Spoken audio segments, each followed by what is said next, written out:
jurusan farmasi.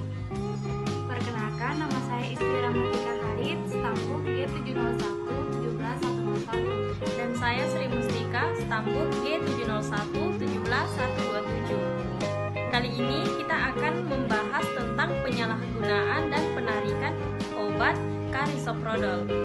Carisoprodol pertama kali dipasarkan dengan nama Soma pada tahun 1950.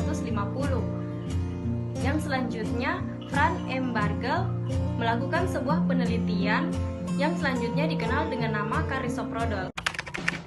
Mekanisme kerja Carisoprodol yaitu menghambat sistem saraf pusat bertindak sebagai obat penenang dan relaksan otot melalui mekanisme kerja penghambatan komunikasi sistem saraf pusat di retikulum otak dan sumsum tulang belakang, sehingga dapat menimbulkan efek sedasi dan perubahan persepsi nyeri. Efek samping Carisoprodol dapat berupa pusing, insomnia, diplopia, kehilangan penglihatan sementara, ataksia, sakit kepala, dan disartria. Fase farmakokinetik yang pertama absorpsi, diserap dari saluran pencernaan. Waktu untuk memuncak konsentrasi plasma 1,5 sampai 2 jam. Kemudian distribusinya melintasi plasenta dan memasuki ASI.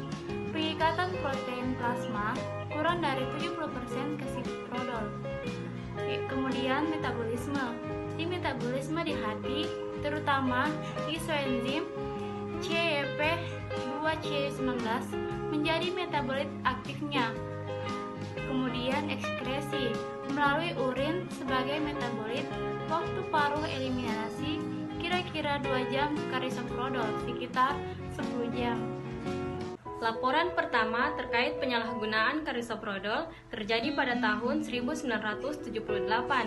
Pada tahun 1990-an dinyatakan bahwa adanya peningkatan potensi untuk terjadinya penyalahgunaan Carisoprodol, sehingga penggunaan Carisoprodol harus dibatasi pada pengobatan jangka pendek dari kondisi muskuloskeletal akut yang melibatkan kejang otot yang signifikan.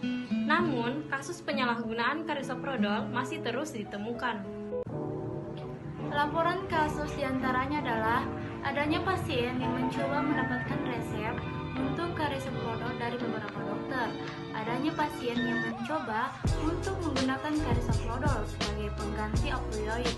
Adanya pasien yang memperoleh obat yang secara rutin yang selanjutnya dikonsumsi tidak sesuai dosis yang dianjurkan untuk memperoleh efek penenang. Kemudian, di Indonesia pada tanggal 16 Juli 2013, berdasarkan surat keputusan Kepala Badan Pengawasan Obat dan Makanan Republik Indonesia nomor HK 04135061335535 tahun 2013 dilakukan pembatalan izin edar, penghentian produksi, penarikan dari peredaran, dan pemusnahan obat yang mengandung Carisoprodol.